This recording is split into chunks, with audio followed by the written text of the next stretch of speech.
Um relatório da Agência Brasileira de Inteligência divulgado esta semana reacendeu a polêmica. Quanto vale a Amazônia? E será que a investida de estrangeiros estaria colocando em risco a soberania nacional? O relatório levanta suspeitas sobre a atuação em áreas públicas da Amazônia de uma organização não governamental e tenta entender por que o diretor dessa ONG, um milionário sueco, comprou tantas terras na região.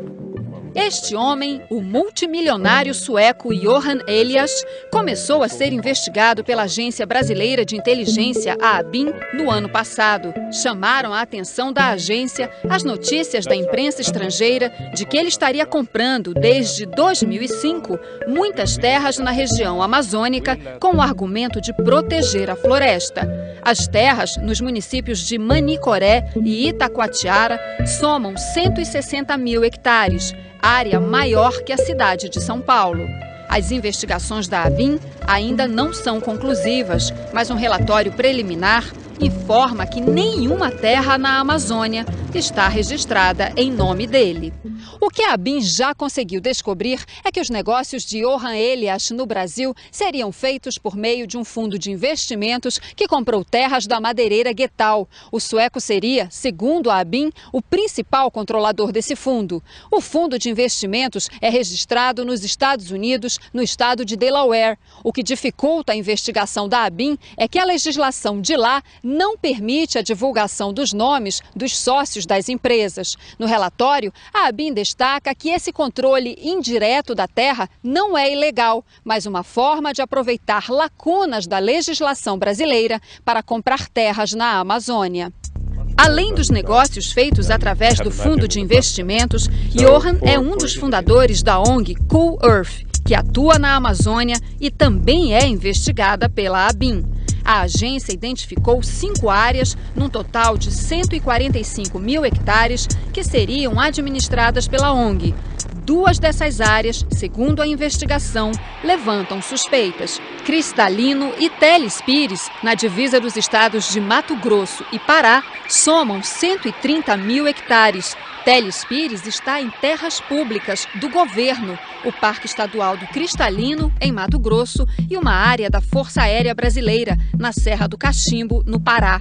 O relatório da ABIN diz textualmente que esses 2 projetos estão ladeados por solicitações de pesquisa geológica de reservas de ouro e destaca que esta região repousaria sobre formação geológica rica em lamprófiro, mineral encontrado em áreas de jazidas de diamante.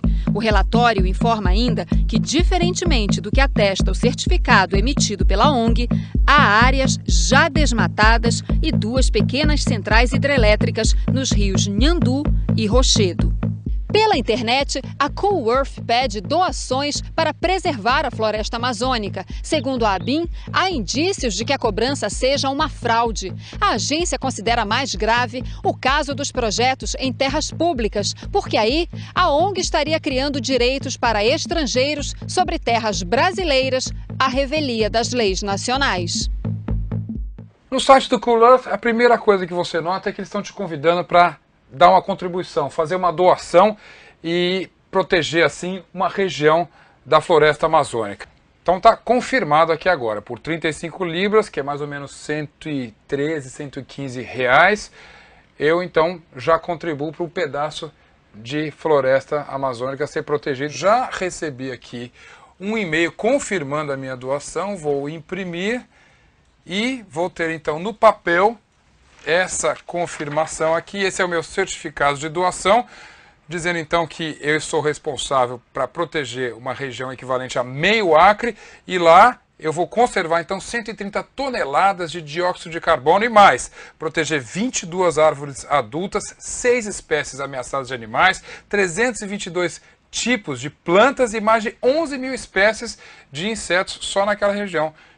Mas quem é e o que pensa o empresário sueco Johan Elias, apontado como o maior comprador de terras na Amazônia e diretor da ONG investigada pela ABIN?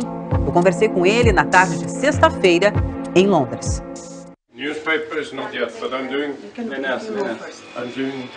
Johan Elias é milionário, dono de uma das maiores marcas de material esportivo do mundo.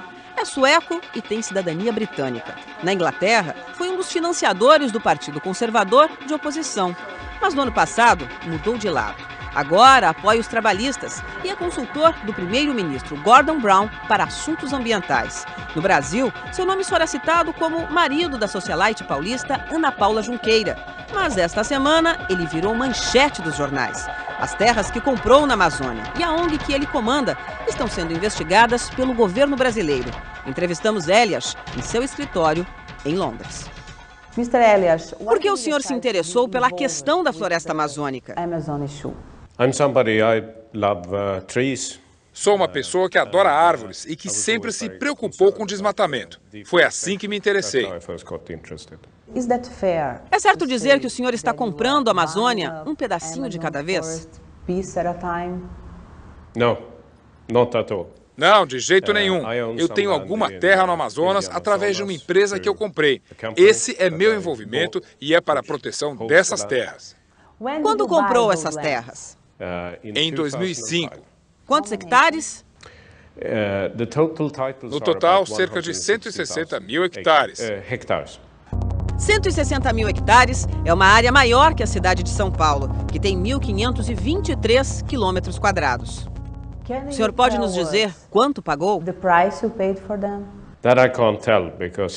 Isso eu não posso dizer, porque no contrato de compra o preço é uma informação confidencial.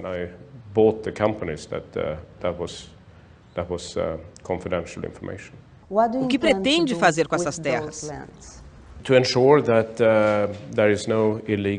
Garantir que não haverá extração ilegal de madeira, que as áreas ficarão livres disso e também para desenvolver o local de maneira sustentável. Eu permiti à comunidade local fazer coleta de castanhas de graça. Eu criei meios de subsistência nessas áreas. O senhor pretende comprar mais terras na Amazônia? Eu não pretendo comprar mais terras do que eu já tenho. A ABIN acredita que Elias esteja incentivando a compra de terras na Amazônia por estrangeiros por causa de uma declaração que ele deu em 2006. O senhor sugeriu que a Amazônia poderia ser comprada por 50 bilhões de dólares? O que eu falei foi numa conferência para empresas de seguros em 2006. O que eu disse é que o valor hipotético da Amazônia era pequeno comparado ao que as seguradoras gastaram com os prejuízos do furacão Katrina e que elas deveriam incentivar ações anti-desmatamento. Foi isso que eu disse. De onde foi tirado esse valor? Com base num preço hipotético do valor das terras naquela época, mas disse apenas com a intenção de incentivar as seguradoras a patrocinar a proteção da floresta. O governo brasileiro está investigando ONGs internacionais que atuam na Amazônia. E a Coworth, que o senhor fundou, está entre elas. Eu nunca fui notificado sobre qualquer investigação. Tenho certeza que a Coworth operou e atua de acordo com todas as leis brasileiras, inglesas ou quaisquer outras leis. Então por que o senhor acha que existe essa suspeita? Eu não sei. Ao fazer uma doação, o dinheiro vai para um projeto, mas também vai para a compra de terras? A Coworth não é dona de terra alguma. O que ela faz é apoiar projetos junto às comunidades locais para proteger a floresta.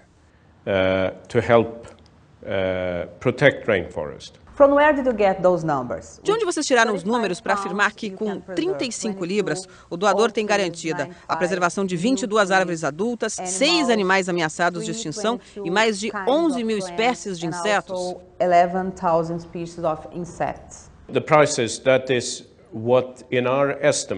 O preço é o que nós estimamos, que por 35 libras dá para efetivamente proteger meio acre.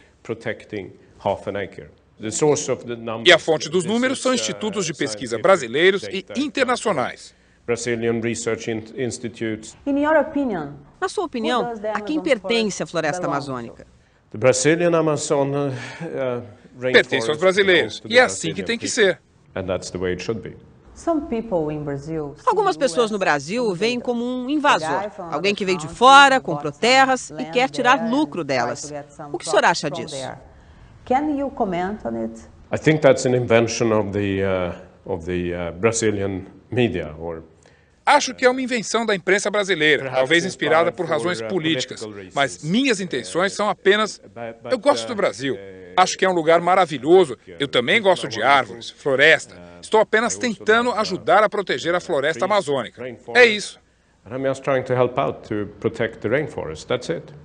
Não acha que a maneira como a Cool-Earth atua no Brasil pode ser chamada de um novo tipo de colonialismo? Não existe colonialismo nisso. Existe apenas um apoio financeiro para pessoas pobres. Durante a entrevista, o sueco Johan Elias afirmou que numa de suas propriedades, num lugar chamado Democracia, no Amazonas, ele financia um projeto social. Em Democracia, estamos fazendo uma biblioteca para a escola, porque a escola não tem livros para os alunos. Só os professores têm livros. Então, o que estamos fazendo é construindo uma extensão para a escola, que seria uma biblioteca, e estamos doando livros. Também estamos ajudando financeiramente para permitir o acesso da população à internet. O governo reconhece, não tem controle sobre a aquisição de terras na Amazônia por estrangeiros, mas diz que vai rever a legislação. A crescente quantidade de terras brasileiras nas mãos de estrangeiros preocupa o governo, principalmente porque o maior interesse é pela Amazônia. Oficialmente, 33 mil imóveis rurais estão registrados no nome de pessoas e empresas de fora. Eles somam 5,5 milhões de hectares em todo o país, área maior que o Rio Grande do Norte. Desse total, 3,1 milhões de hectares, área superior à de Alagoas, estão na chamada Amazônia Legal, que inclui os estados da região norte, Mato Grosso e parte do Maranhão. Mas o INCRA acredita que a extensão de terras nas mãos de estrangeiros seja muito maior. A dificuldade de obter um quadro real da situação se deve a uma brecha na legislação brasileira. Pessoas e empresas estrangeiras têm limites para comprar terras, mas empresas brasileiras com capital estrangeiro não têm que se submeter a nenhum limite. Podem comprar áreas de qualquer tamanho. O INCRA quer limites para esse tipo de aquisição. Que é uma questão de soberania nacional, ainda mais no momento que nós estamos discutindo nova matriz energética, produção de alimentos, proteção do meio ambiente. Esse assunto torna-se cada vez mais importante. Uma lei de 71 estabelecia que a compra de grandes extensões de terra por estrangeiros deveria ser submetida ao Congresso Nacional. Um parecer da Advocacia Geral da União, de 98, derrubou a lei. Agora, a AGU prepara um novo parecer, sugerindo a revalidação da lei de 37 anos atrás. Vários países do mundo estabelecem regramentos e limites para aquisições de suas terras por estrangeiros. É, evidentemente, um controle do Estado, que o Estado tem competência e tem autorização da Constituição para fazer. No Congresso, parlamentares defendem uma nova legislação para que haja maior controle sobre a presença de estrangeiros na Amazônia. Eu entendo que toda uma pressão internacional para que a Amazônia seja considerada patrimônio da humanidade tem que ter como resposta brasileira a preservação da Amazônia e o controle do território nacional pelo país. O descontrole sobre compra de terras por estrangeiros realmente existe. A pedido do Fantástico, um suíço se apresentou como interessado em adquirir terras na floresta. Pela conversa dele com um corretor que anuncia seus serviços no jornal, parece que o negócio é fácil. O anúncio no jornal do Tocantins dizia: áreas de reserva por R$1.000 o alqueire. A pedido do Fantástico, um cidadão suíço que fala português com forte sotaque aceitou simular a compra da terra, mas preferiu não se identificar. Boa noite, senhor Marcelo. Boa noite. Isso. Meu nome é Peter, eu estou interessado em terras. O que você precisa, Peter?